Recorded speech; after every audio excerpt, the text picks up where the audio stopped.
Good evening and welcome to the February 3rd, 2023 special meeting of the Gates County Board of Commissioners. I am Dr. Althea Reedy, the chair of the 2023 board. I'm joined this evening by Commissioner Jonathan Craddock, Vice Chair, Commissioner Linda Hoffler, Commissioner Brian Roundtree, County Manager Tim Wilson, and Clerk to the Board, Julitha Chestnut. We would now have the Pledge of Allegiance and prayer by Commissioner Hoffler.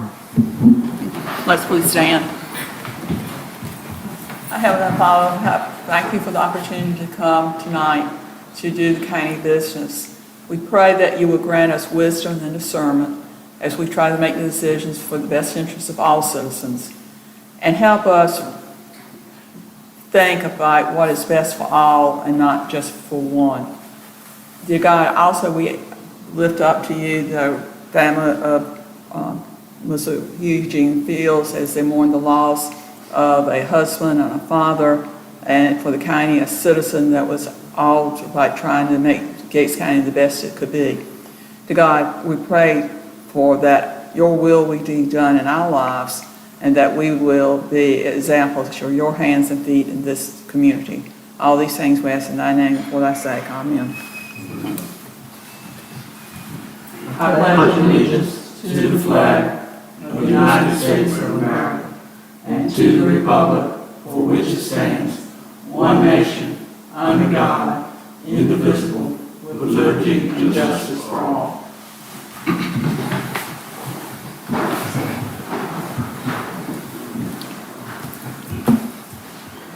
Now we will begin the presentation of county projects updates.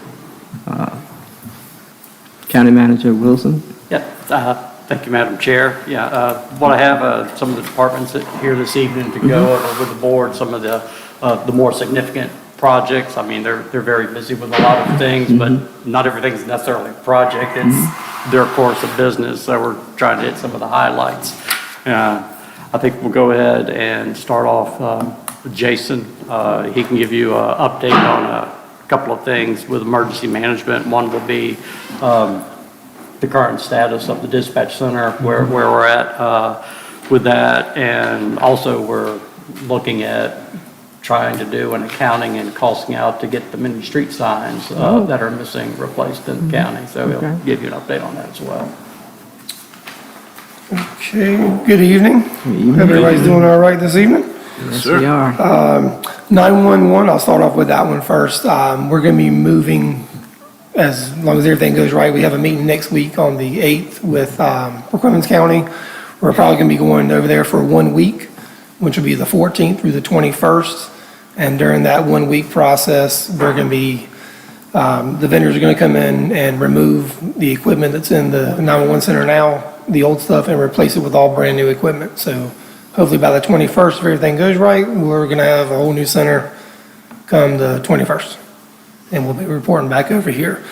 There is some added prices with that were not originally quoted to us, just because of installation times and laborers and all that, which I do have those numbers.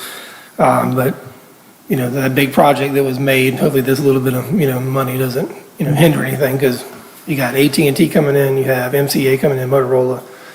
Then they're going to be, ripping out old equipment and putting in new equipment.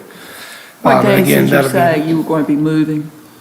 What's that, ma'am? What days were you going to be moving? The 14th, our dispatchers will be reporting to Perquimans County for the backup center, which also, while we're there, they'll also check off that box where we have to operate at the backup center for, I think you got to do it once a year. So that'll take care of that training also. But we'll be there the 14th through the 21st, so it'll be a Tuesday to Tuesday. But once that move takes place and we come back, then everything pretty much in the center will be, new. New furniture, new workstations, new computers, all that's going to be in there. We still have to address a couple of things with the peer review that was there about the annunciator and the panel that's got to go off. There's some UPS systems for the backup batteries. That's still being worked on. Womble generator will be here next week also. And then the backup center that was at the EOC, they'll come in and it's been decommissioned, so they're going to come in at the same time where they're doing the center here. They're coming in and remove all the other equipment from the EOC. So that'll all be done also during that transition time. For emergency management projects, obviously, street signs is a big thing. I know in the past, it was with the water department, then it went to emergency management, and then it kind of dissolved after that, and nobody was really doing it. The software, I have looked at the software that was out there, the EOC. It does not work anymore, as typical as some other things, but it is no longer valid. I've had Warren come out there a couple of times, take a look at it, and it's not compatible with the newer Windows versions. I talked to the sign cut people the other day just to get new quotes on new software and then new hardware for poles, signs, all that good stuff. And then talked to Christie about the workers' comp stuff and all that, because that changes, it goes up like 11%. Just if we install it in-house as opposed to subcontracting it out. And it would cost us in-house about $450 per sign. That includes the, 10-foot pole, the green signs, the reflectorized, all the good stuff and the hardware to mount it up. I did get a quote from a sign company that would come in and do each sign for $350 for a single sign, and a double sign would be $472. And they would come in and take care of, they do the mounting, the hardware, the poles, it's all inclusive per sign. That's what it would be. Okay.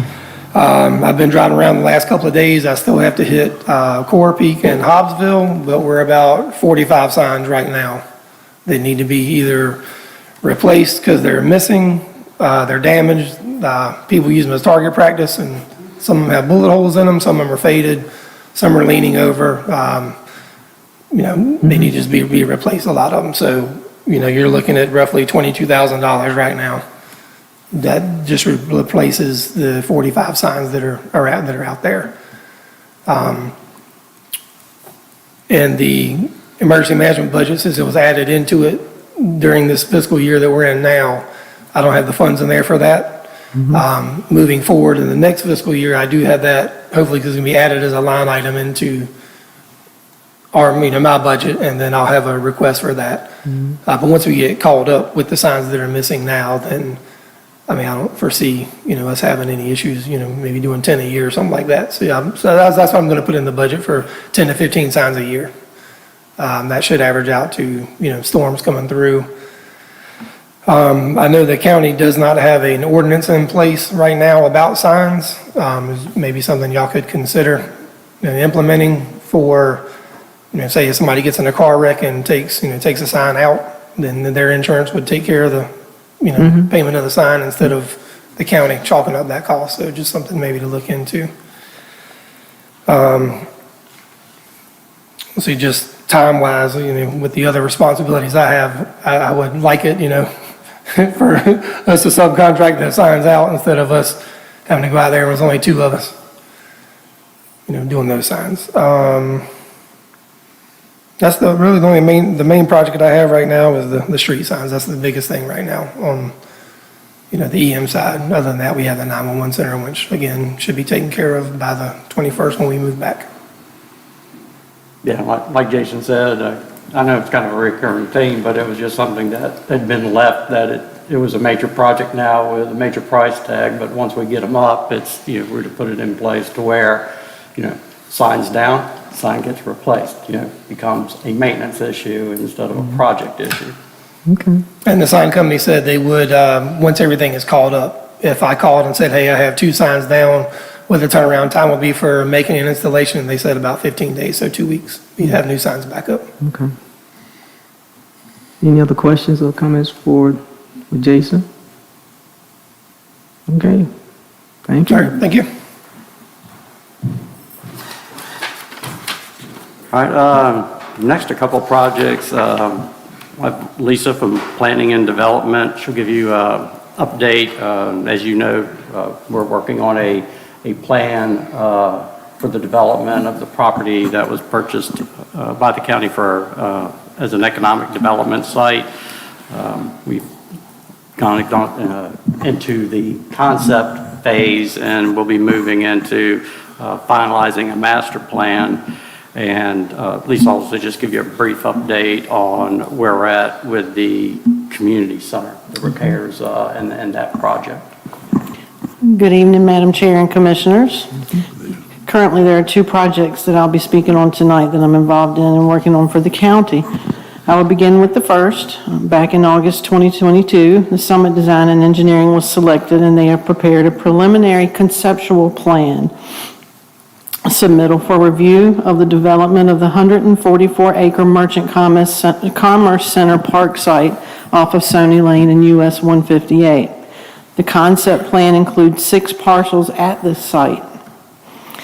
This is now at the phase for board review and for the board to decide what they may feel comfortable with moving forward with for the site.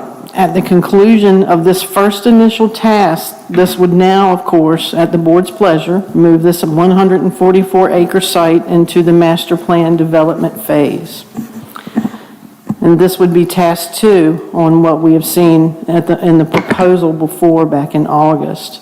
And this would include the following. It would be community engagement. At least 1 public meeting is what would probably be recommended for that. There would be an impact analysis of the site, where they would conduct a study of the community, like demographics, history, culture, and analyze the potential impacts and benefits to the project. Plan design and a final report. The master plan report would include drawings, site analysis, program, community input, and impact analysis of the project. So that's basically where we're at with that. Is there any questions about that before we move on?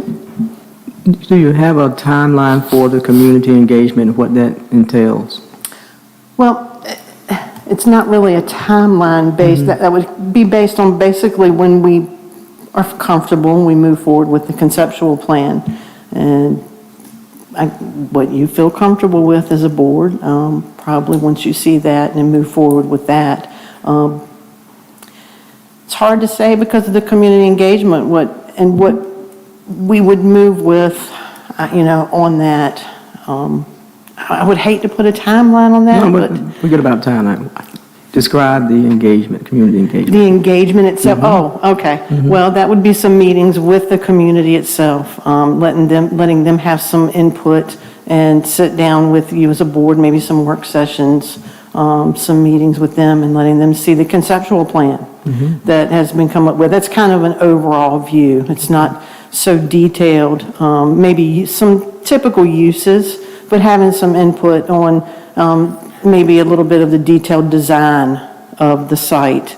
What would they like to see out there as far as, some uses. Some sidewalks maybe, or some facilities such as, what kind of exercise areas, what kind of, maybe if there's restaurants, or maybe if there's yoga class sites or something like that. A little more detailed analysis and a little more in-depth, just not overhead view of it, but maybe like a walking path, let's say, and maybe even some drawings would be rendered for them by the consultant for them to see as well. A little bit, I think something to see, trees planted, some preservation, historical arts. I've seen so many examples out in the communities that I've visited. There's so many things that they could do and have some input on. Anything else? And you envision that this would entail maybe several meetings, or maybe have something at the library where somebody could, if they wanted to make a comment, delete something and put it in a box? Yes, and nowadays you see something a little more online, a survey. Okay. Survey, some examples, is proprietary probably, it's Survey Monkey. It's one of the things I've seen in the past. But you can even do that online, or they can come and be a little more engaged. Personally, we could do it certainly at the library, and the consultant has also proposed to be involved in that as well, and provide that and a final product that they would do in a report. So that would really be something that they could, put their hands on and see some drawings, maybe some renderings again, and examples of what we would do as a community out there. Be a hub, that's how I see it, possibly like a gateway to the community, possibly out there as well. All right, the second current active project is the Gates County Community Center Facilities Condition Assessment. This is to improve the life of the building. Summit Engineering will perform a full building condition assessment, including the evaluation of the following. And this was currently approved at the January 18th Board of County Commissioners meeting. The contract, I think it's currently under review for the contract to be approved and executed, if I'm not mistaken. Is that right? That's correct. So that's currently being done. And what that'll include is a general property information, roofing, building envelope, asbestos and lead testing, structural, interior finishes, mechanical, electrical, plumbing, and fire alarm, and limited code compliance review. And based on the facilities condition assessment and suggested recommendations for repair, the assessment will then move into the following.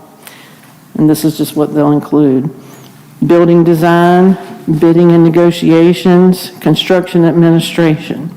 And basically, the project engineer, there will be a project engineer to provide a comprehensive services for the repair, renovation of the building from beginning to end. And that cost would be to be determined based on the analysis of the conditions assessment for the community center. So that's the two projects that are currently involved in it for the county at this moment. Yes, I have a question. Yes. I know you mentioned about the interior. What about the exterior? I didn't hear you mention anything about the exterior of the community center.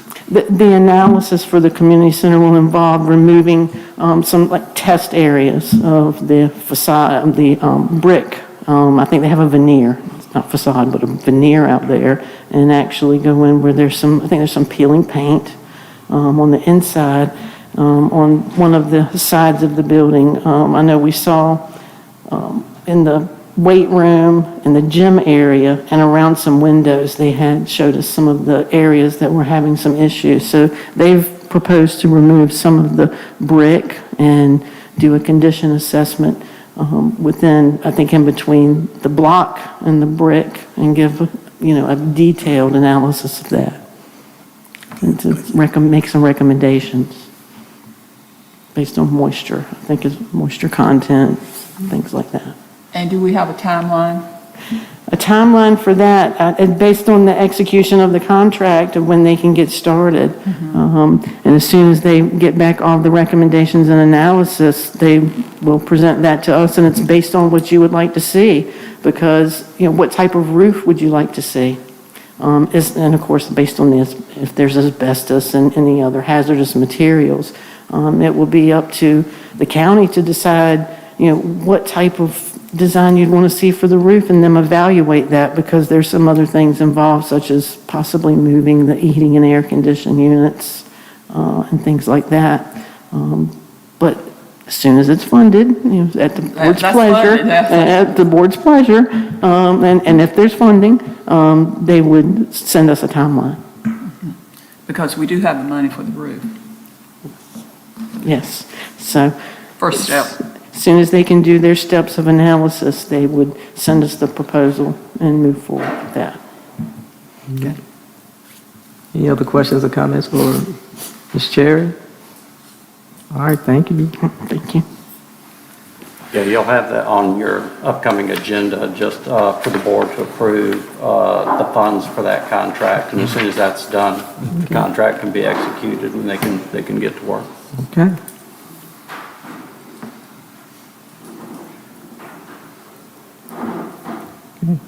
Next. Next, we'll hear from Brad with Public Utilities. He'll give you, some of this might be a little historical data, but just a refresher on the wastewater plants and, some of the requirements that we had from the state to do some corrective actions, and what happened with those, and to just give you a rundown on both the wastewater and the water system, and also to advise you of situation really just came to attention not too long ago about missing fire hydrants and the need to get those replaced. Okay. Good afternoon, members of the board. I'm going to start with the water side first. Generally, this wouldn't be a project, but due to the number of leaks we have, it is currently a project, so we are continually fixing leaks throughout the county. That's the first project. Second one is, it was brought to my attention by DOT that they will be replacing a large cross pipe on Carter's Road sometime possibly in April. It's not set in stone yet, but the county would have to pay for that, but the state would reimburse the county back. And again, that's not set in stone, so it may or may not happen. I'm not real sure right now at this time. And what was it? I'm sorry. Replacing a cross pipe, yeah, on Carter's Road, and the water line has to be relocated and moved over.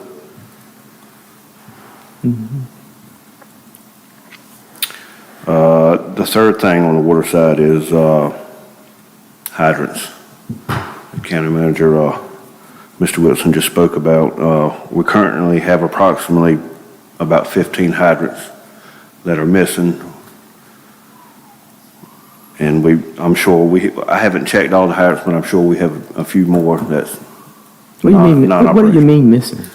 they've either got hit by cars or mowed over by mowing crews or farmers, or And the hydrants simply they're not weren't replaced. It wasn't replaced, and it's no longer there.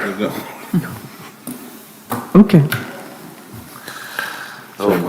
But the tap is Again, the common theme, what should have been a maintenance issue is now a project. Replacement issue. Yeah, because they're not cheap. No, Well, they're is it not. correct that I don't know, this is kind of a rumor, that we had too many hydrants in the county that did not, that when they were installed with the water system, we had too many hydrants in place? I don't know. Well, I'm not sure about that. I don't see where having too many hydrants would be an issue, but I don't think No, I've never heard that to be a I don't think they problem. have enough pressure going to them or enough water. no, we do have pressure issues on hydrants. We do. it's more to do with volume than reduction.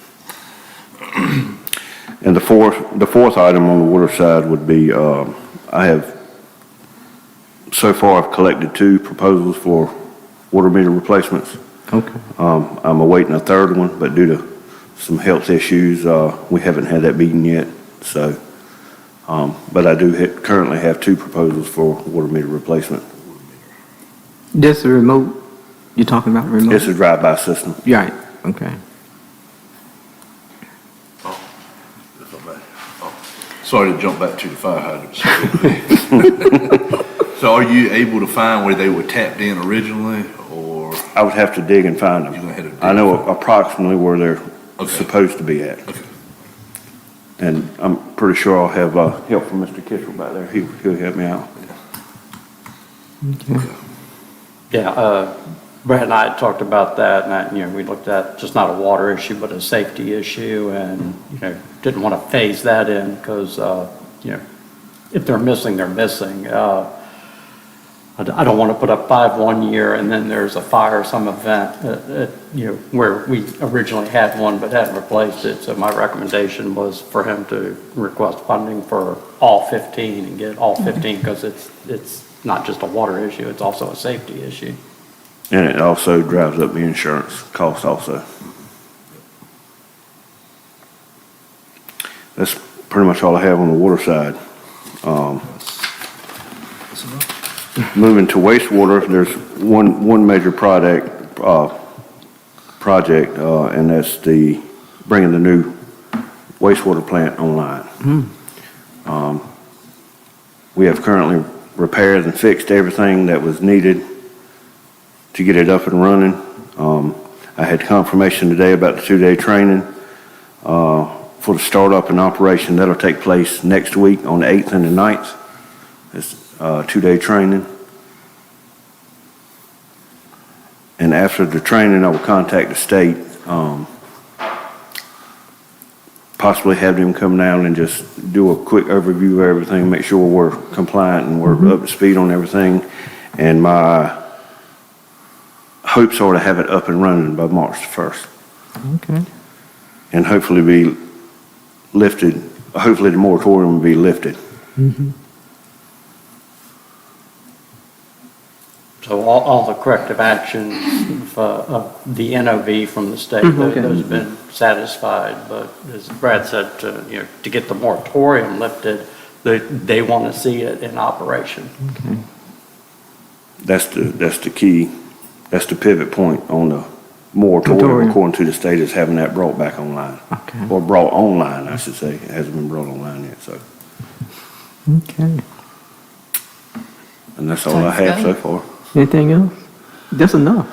That's it for now. Maybe next meeting I'll have some more, but Do we, about the proposals for the meters, what are you estimating from what you've seen? well, from the two that I have, there's a big difference. One is $3 million and one is $1.1 million. Yeah, that's quite a And difference. that's comparing apples to apples, so I don't know what the difference is. It's, One's gold plated and the other one isn't.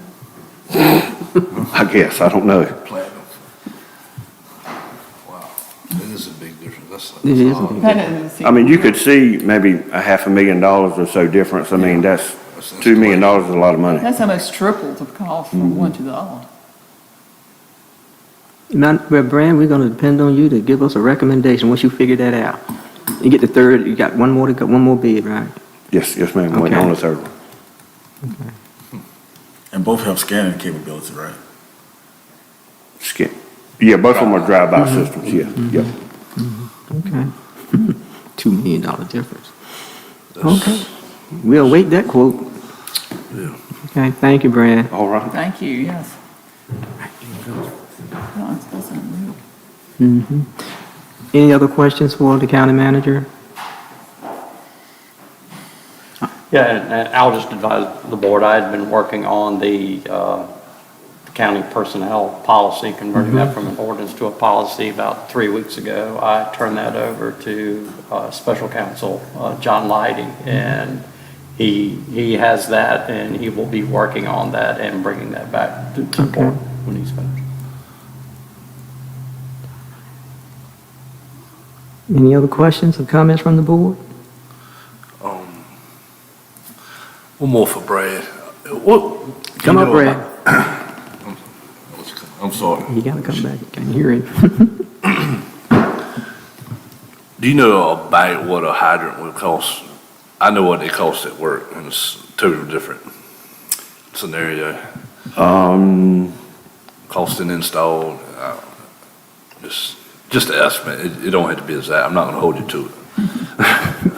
About $4,000 a piece. That's what I was saying, 4 to 5,000. I actually have a quote for 15 hydrants. I think it's for the 15 hydrants, it's just shy of 60,000. It's like $58,000. 58,000. Is that installed or? No, that's just the hydrant. That's just Just the hydrant. hydrant. That's none of the mountain hardware or anything. That's just a hydrant. Okay. All right. Thank you, sir. Brad, provide us with not only the cost of the hydrant, we want all the costs. Whatever it's gonna take for those 15 hydrants. Just, So you just want a total for install hydrant and everything? yeah, all of it. Not right you ain't gotta now. do Bring it. it, bring it back.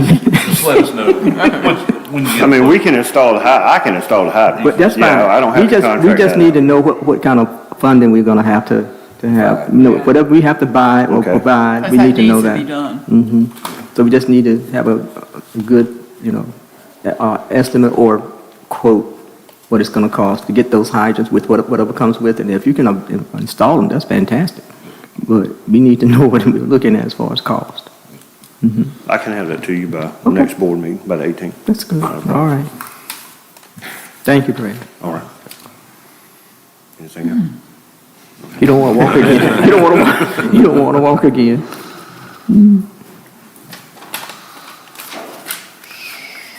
Okay, is that it? I don't know if the board has any questions, Madam Have Chair. any questions before we adjourn? Well, I want to thank the staff for coming and giving us, with those projects, those are high-dollar projects like we just heard, and that's what we need to know. The budget coming up, we need to know what we're looking at, what we can do and what we can't do, what's priority. So let me say this to the staff that's here and to people who are watching. We need to be realistic when you come to start submitting your budgets. If you think it's a priority, put it in there. May not be approved, but we need to know what it is in this county we need to do. And let me say this, we want priorities with justification. Not feel good, no, we want justification because we're going to have to prioritize. We don't have enough funding, no county has enough funding to do everything they need to do. So we need to be very mindful of that.